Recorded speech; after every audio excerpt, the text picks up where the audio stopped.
Salut les amis, bienvenue sur la chaîne Mécano pour une nouvelle vidéo. Aujourd'hui, rien de compliqué, une vidange moteur, rien de plus simple, avec une procédure un peu différente parce qu'il faut faire un rinçage avant de réinjecter la nouvelle huile. Comme vous pouvez le voir sur cette table, on va passer sur une huile céramique. Ça fait un an bientôt que j'ai récupéré, que j'ai acheté cette voiture. Et je ne l'ai pas présenté sur la chaîne d'ailleurs parce qu'entre temps j'en ai eu deux. J'ai eu la Porsche Cayenne. Entre temps, j'ai eu une TTS Quattro de 2009 avec un stage 1 de 326 chevaux. C'était une petite bombinette, mais ma femme m'a dit c'est trop tape-cul. Tu as bientôt la quarantaine, il serait temps de passer à une voiture un peu plus confortable. Donc je l'ai pris au mot et je nous ai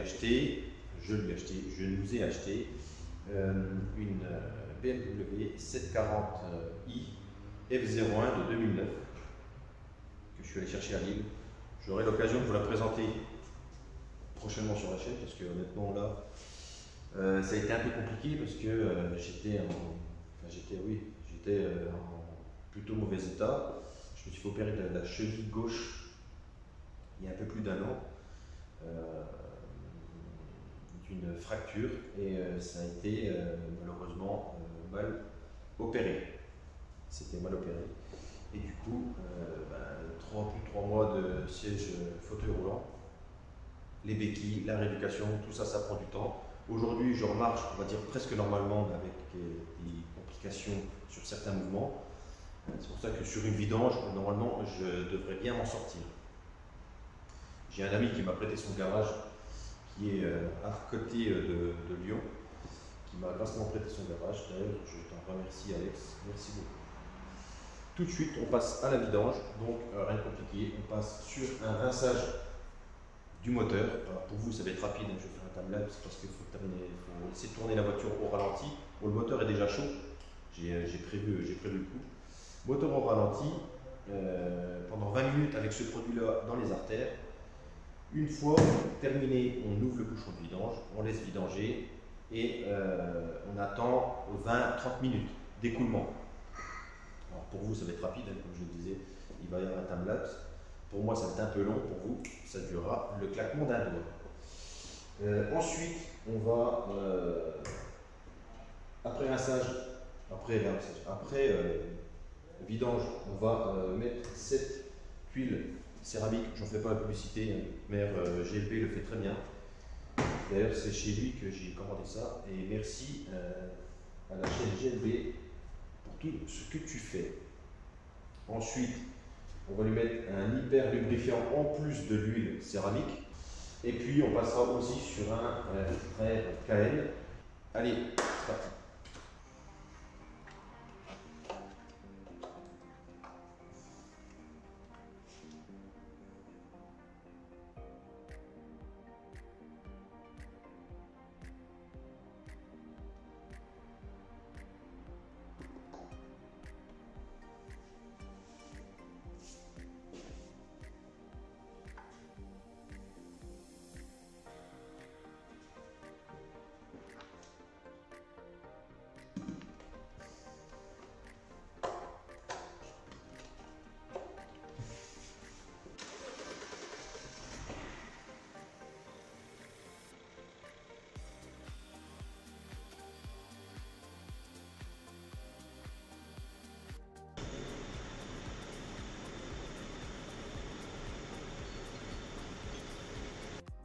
Allez, là, on enlève la cloche.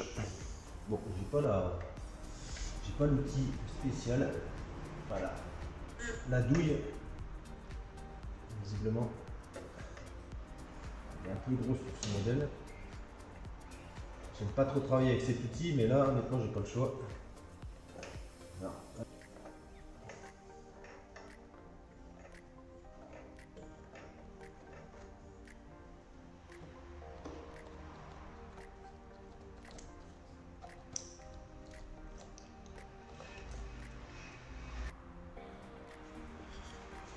Hop. Alors là, c'est très chaud. Forcément.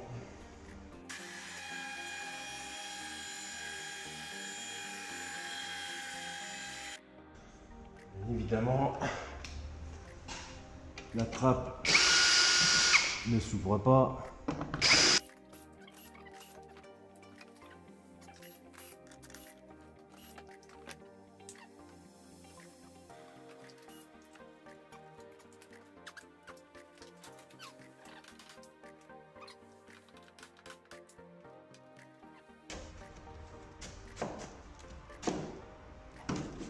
Là.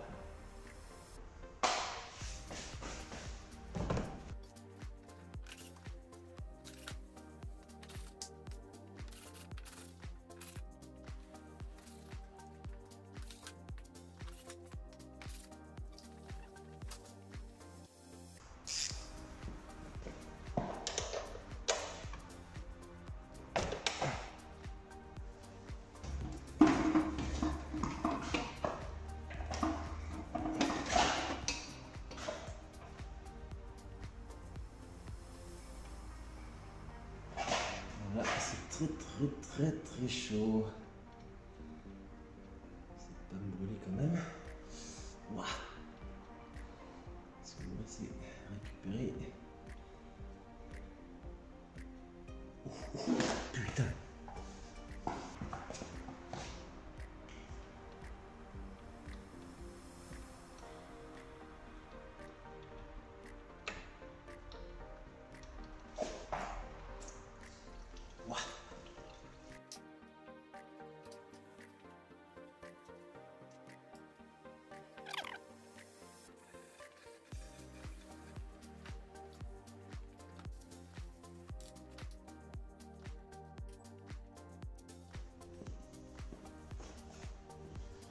Hop, le temps que ça s'écoule.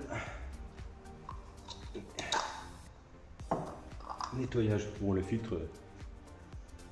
En tout cas, ça sent un peu l'essence. Je ne sais pas si c'est le produit qui fait ça. Là, il ne faudra pas oublier, il y a deux joints. Celui-ci. Hop. Et celui-ci. Alors celui-ci, il a l'air vraiment... Voilà, il a cassé. Il n'est plus très élastique.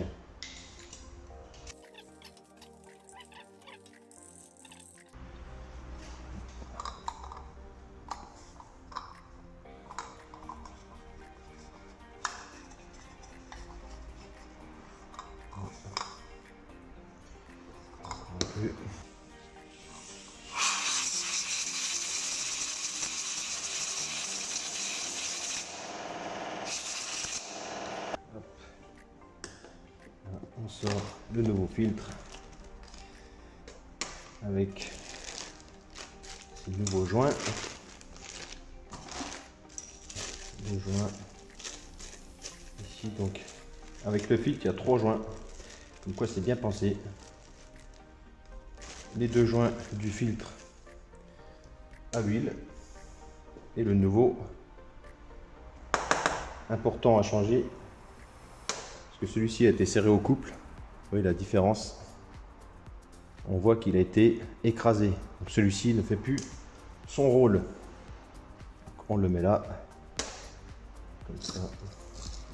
Le petit, on le met là.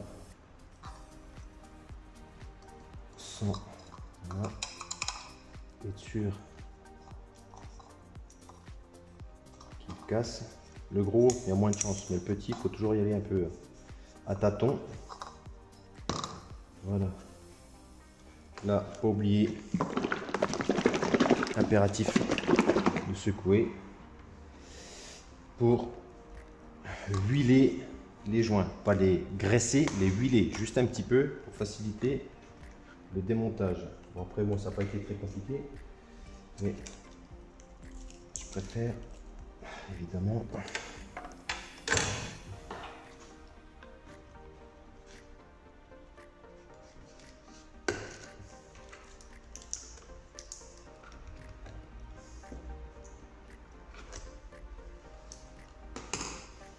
Vous voyez tout de suite la différence. On dirait du lait. Ses propriétés restent quand même incroyables. Alors j'ai pour habitude de faire mes vidanges tous les 10 000. Mais au prix au coût de cette huile, je pense qu'on va pas être dans les 10 000. Plus dans les 15-20, peut-être 25. Plutôt que dans les 10 000.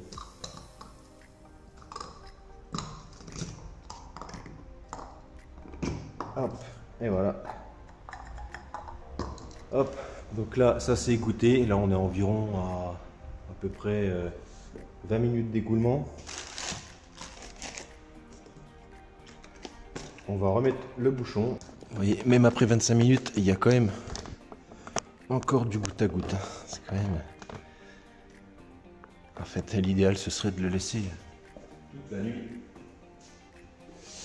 Mais bon, on n'a pas trop le temps pour ça.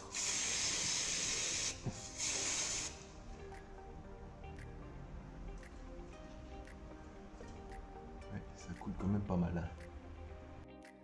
Voilà. Après une bonne heure,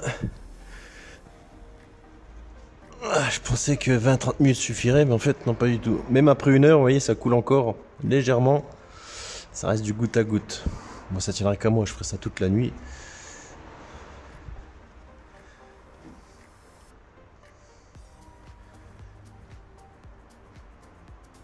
C'est encore attendre un petit peu, je pense encore un petit 15 minutes. Ça ferait pas de mal.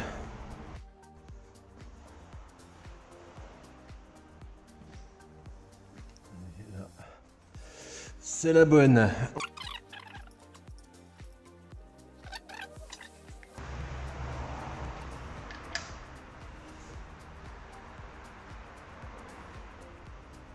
En fait, il faut bien sentir le joint s'écraser. Un petit coup de nettoyant. Hop. Un petit coup de chiffon. Je remets la plaque en espérant que je vais moins galérer tout à l'heure. Je la remets et on passe en haut.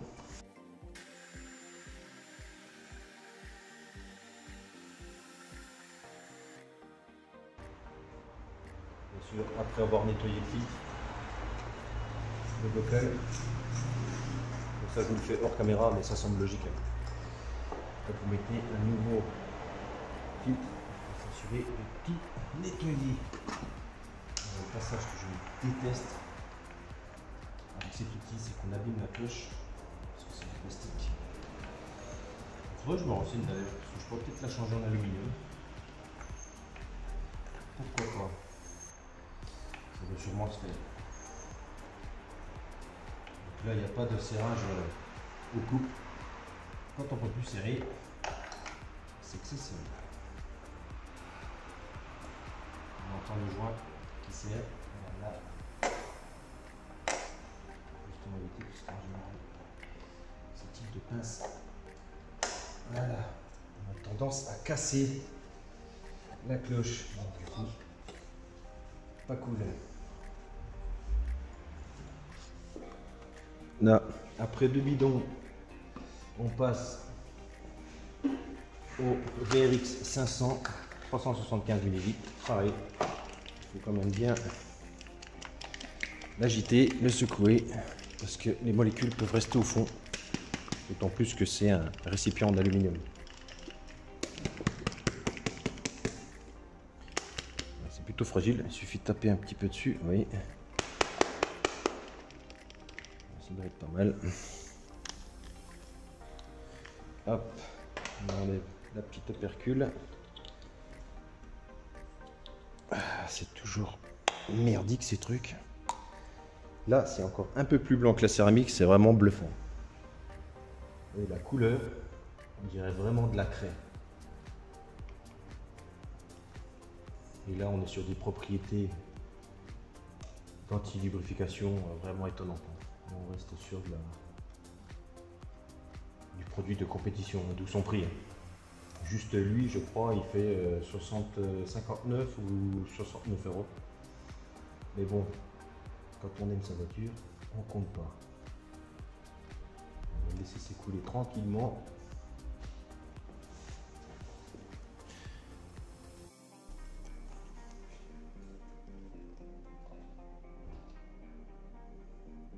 Là, on est sur le troisième. Encore 3.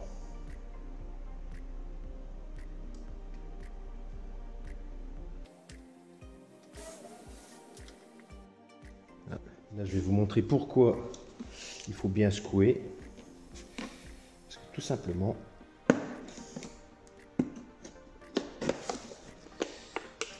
même après avoir secoué, il reste de la céramique au fond. Une fine pellicule. Vous voyez? Ça là, ça c'est de la céramique. Bon là il n'y en a pas beaucoup forcément parce qu'on a bien secoué les bidons, mais il faut vraiment penser à le faire. C'est important. Bon voilà, je lui ai mis 6 litres plus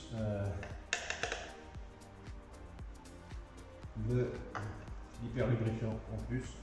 Alors, ça devrait être bon. Vous savez que là-dessus c'est des jauges électroniques. Et les jauges électroniques, forcément, eh ben, quand le capot est ouvert, il faut attendre. Je sais plus, je crois que c'est 30 minutes ou un truc comme ça.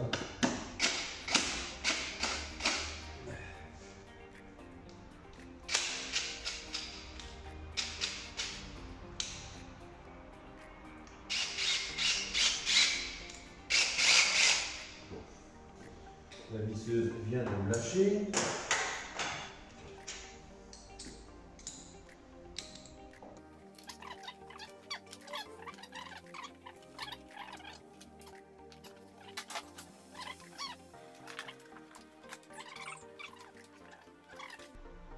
Oh là là, ah ouais, laisse tomber. Bon, je ne l'ai pas fait depuis que j'ai acheté la voiture et vous allez voir. Voilà, alors j'espère qu'il n'y a pas une souris, bien évidemment je plaisante, mais là, ça c'est juste impossible. Allez, aspirateur.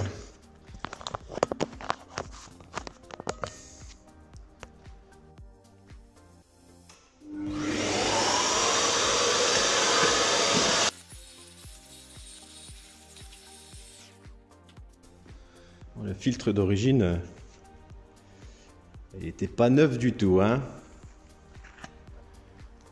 Il est vraiment pourri. Pas de doute. Là, on vérifie qu'il fait bien la même taille. Merde, on va le voir tout de suite.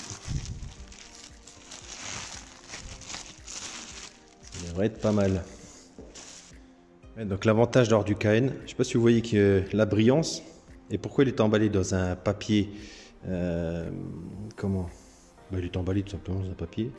Parce qu'il y a un corps gras dessus, de l'huile spécifique, hein, c'est pas n'importe quoi, c'est pas de l'huile de vidange ou autre chose. Hein.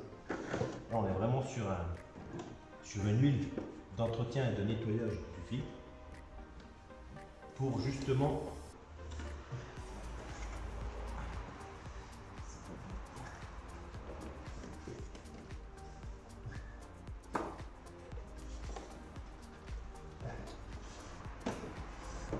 voilà, hop, en lieu et place.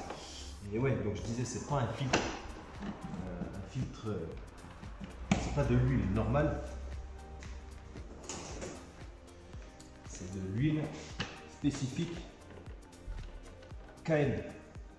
Donc c'est une huile qui laisse passer l'air et qui ne laisse pas passer les impuretés. En revanche, l'inconvénient c'est que ça colle. Et si ça colle mat. Et si ça colle mat, l'air elle passe mal, tout simplement.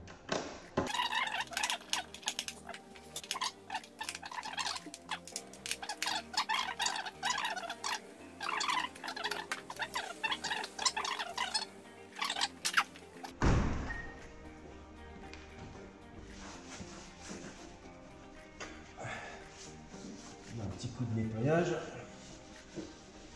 Bien évidemment, on va coller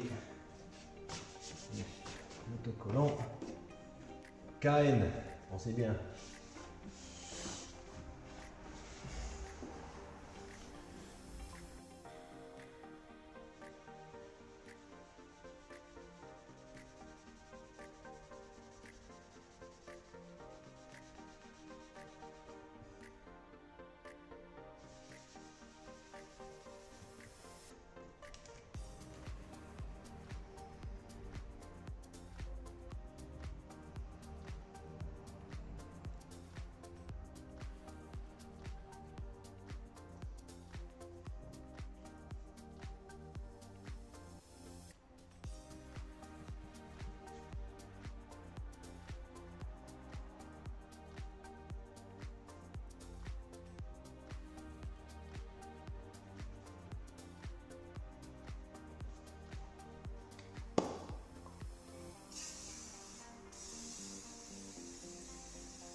Bon, et bien voilà les amis, la vidange est terminée, ça s'est plutôt bien passé. Je ne suis pas rentré dans les détails parce que problème de batterie, comme d'habitude, il faudrait vraiment que je pense à investir dans un matériel un petit peu plus performant. Parce que là je suis au téléphone, c'est pas folichon. Bon, bah, du coup, tout s'est bien passé. Hein. Je pensais que l'huile allait être vraiment sale parce que bon, ça fait quand même plus d'un an, enfin, ça va faire un an que j'ai la voiture, j'avais fait 0 entretien à part le joint cache-computer. Là on a fait la vidange, j'en avais vraiment besoin. Le filtre n'était pas si sale que ça. Après, ça reste une huile noire forcément parce que l'ancien propriétaire faisait des allers-retours en Allemagne, Lille, Allemagne. Donc il faisait que de l'automane. Donc j'imagine déjà qu'il a dû bien taper dedans. C'est pour ça qu'elle tourne comme un château. Mais là, elle va tourner encore mieux. Donc là, je vais voir, on va prendre la route, on va essayer de monter en température tranquillement avant de prendre la route. On va regarder, comparer à ce matin, en termes de température, s'il y a une diffusion qui est bien respectée, comme la plupart des utilisateurs de cette huile le disent. J'ai aucun doute dessus, mais je préfère vérifier par moi-même. Et donc on est passé aussi sur un filtre à RKN. Ça c'est quand même pas mal. C'est un peu coûteux, j'avoue, c'est un peu cher. 129, 139, 119, je sais plus. On a plus de 100 balles en tout cas. Comme dirait l'autre, ça fait un peu mal au 1. Mais je pense que quand on aime sa voiture, c'est important. Et c'est surtout primordial. Moi je sais que ma voiture c'est comme ma femme, ma deuxième femme. Je sais pas si tu regardes cette vidéo, tu passes bien avant la voiture, évidemment. Mais ça reste quand même la deuxième fois. Bon, et bien là on va procéder au démarrage. Premier démarrage avec l'huile céramique et puis on va voir ce que ça donne. Allez, c'est parti.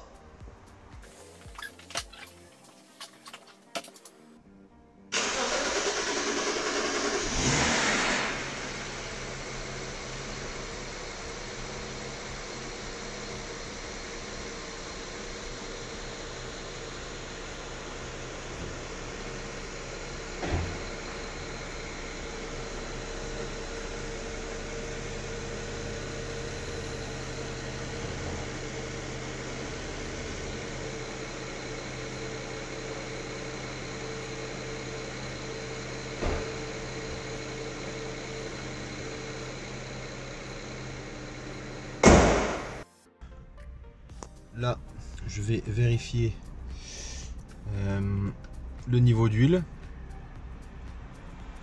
Info véhicule. Le moteur est en vert, c'est plutôt bon signe. Et voilà, le niveau, on est bien au maximum. Donc en fait, il y va 6 litres 4 avec le filtre. Donc voilà, vidange parfaite. À voir peut-être d'ici peut-être une dizaine de jours, revérifier au cas où. S'il n'y a pas environ 100 ou 150 ml qui fausse un peu cette jauge. Allez les amis, sur ce, je vous tiens au courant sur la montée en température. Bah, déjà, on peut le voir direct. Là, le temps de fermer le garage, ça monte vraiment, mais très lentement. Là, vraiment, à voir. Bon, comparé à ce matin, plutôt, il fait 11 degrés 5, 12 en gros, alors que ce matin, il faisait 9. Donc, je pense pas que ça joue beaucoup, mais quand même. Allez l'équipe, je vous tiens au courant. Là, en température normale, hop, c'est pas évident. Là, je suis presque à 120 degrés. Et ça, c'est en permanence. Pourtant, là, il fait allez, 8,5, 9, 10 degrés. Et c'est tout le temps comme ça. Donc, en passant à la céramique, on verra ce que ça va donner. A priori, il y a une diffusion thermique un peu plus homogène. Donc, on verra ce que ça donne. Mais au moins là, on aura le test en vrai. Alors là, ça fait environ 20 minutes que je roule. J'ai fait du périph pour rentrer parce que je suis à 15 bornes en gros du garage. Et là, comme vous pouvez constater, ce sera plus simple comme ça. Ça n'a plus rien à voir avec ce matin. Bon, là, je suis pas tout à fait en face. Là ce matin, j'étais proche des 120. Et là, l'aiguille peine à monter. Alors dès que je prends la route, dès que je roule, forcément, le refroidisseur d'huile fait son travail avec le vent et ça redescend immédiatement. Comme quoi, déjà là-dessus, 10 sur 10. À voir dans le temps, combien de temps ça va durer, oui. Les intervalles surtout de vidange. Mais c'est clair et net, c'est fini. Je ne suis plus sur de l'huile standard.